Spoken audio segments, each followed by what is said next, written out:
Hey, welcome back. The previous clip I explained you how we saw that we are able to solve the first white layer, which is actually the first layer.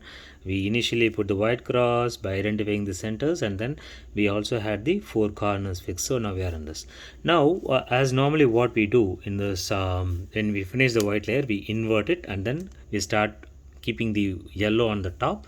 We are going to do the same thing here. Assuming that this is the white layer, we are going to keep it on the bottom, and then we will invert it, and then we will look at which piece will go here, here, here and here, the four places where it should go. So if you look at it, it is not an easy proposition again, but there are some ways and means in which you can do it. For example, you should look at the center piece, any center piece, and look at the piece that aligns with the center. So when I say align, there should not be any gap like this, right? So you see this, again there is a gap, right? This is not what we want. Same way, if you look at this piece, it is also having a gap. So none of them are fixed. But if you keep rotating it, you may end up in a situation where it may align. So this is not it aligned, this is not it, and this is not it. So let's go to the next center. See, again this is not aligned because the length is different. Let's do this. Now you see that it is actually aligned. So if it aligns like this, there is an opportunity for you to move this piece as it is here. Just imagine that the base layer is as it is, and you are tilting it here. You can look at this. So now you see this is the right piece because it is aligning with this side center as well as the top center. So I had this piece which is solved. This is the solved layer, right? This is the solved layer, and I have this piece which aligns with the center. So what you see is see, if you look at this is aligned, and if I tilt it to the right just for the trial, you see that there is a gap. So this is not fixing into the right. So this is not the place where it would fix. But if you see the left, it is fixing because it is exactly matching with this as well as this. So I assume that this is the piece on the top that should come here. And once we identify this piece, we have to start fixing it. How do we fix it? You have the method in the Frederick method or the CFOP method. Please go through the playlist. I'll be referring it again and again because I'm still using the same Frederick method to solve this. So it's easy for you to go there and then identify it with a regular cube like this, because that gives you the color and options, right? So normally what we do is, when I invert it, for moving this piece to here, we follow an algorithm. That is exactly what I'm going to do. So this piece is here, this should come here in this place, and this should fix this piece into this. How do I do it? I do the same algorithm. You can refer it. It's U prime, L prime, U, L, U, F, U prime, F prime. So if you look at this, ideally this would have given you a first-hand idea on how to solve the edges in the second layer. So now you see this edge is matching and it is in the right place. The formula is already there in the Frederick method. Please look at it. Now we have fixed this. So the next target is to move to the second piece that we want to fix. Again, the same thing we will do. We will try to see if you can fix you can identify a piece that fits with this center. So now that it is not fixing. So again, see, now you have an option. See, this is now fixed. Now what we need to do is, we need to see if this piece can really come here. No, it does not, because it is the one that we fixed. Can it come here?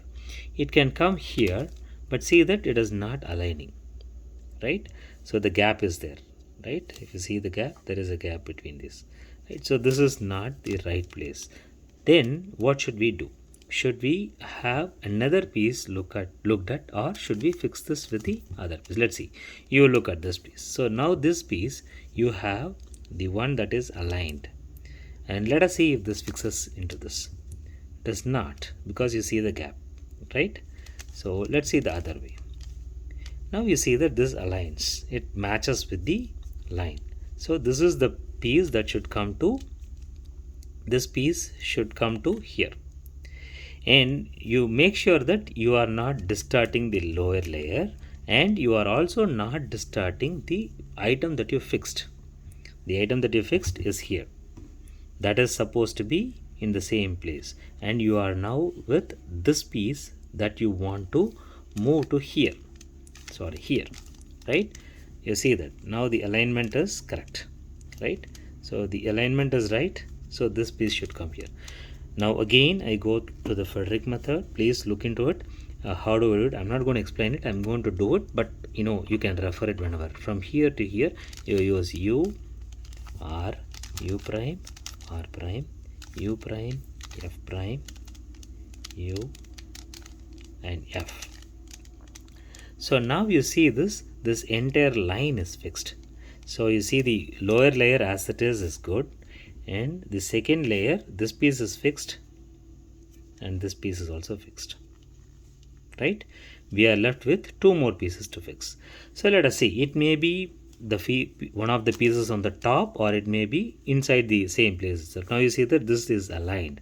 So all I'm going to do is do the same test again to see if it matches, and you see that luckily this matches.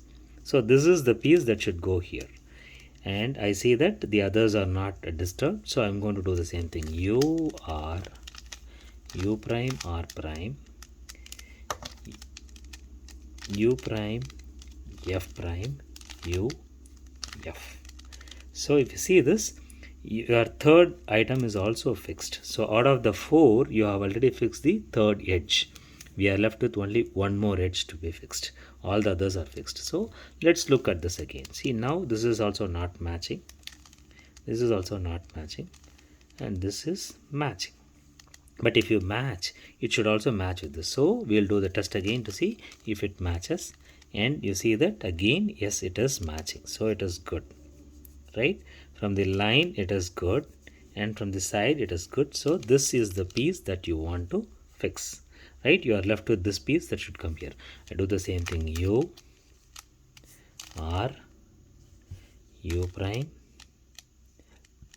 r prime, u prime, f prime, u, f. So now you see that the 2 layers are completed, which is real good progress that we had made, because it's almost half the Rubik's problem is solved. This is very easily looked up, but when you do it practically it may not be easy. So again and again I'm saying, the only way we identify a edge to be in the right places by touching them and confirming that the width and the height are matching, and by doing so we will know. Then they should be compared with the centers. If you want to compare this edge and this edge, this center and this center, this edge will be fixed for both, right? Likewise you have to do it for both, and all the 4 sides, if you do it, you are done with the second layer. So in comparison, we have done the first layer and the second layer. Both the layers we have completed in this. So my next step is to make the yellow cross and then make the top layer, which is the final layer. So I'll explain that in the next step, but before that let's take a small break. Thank you.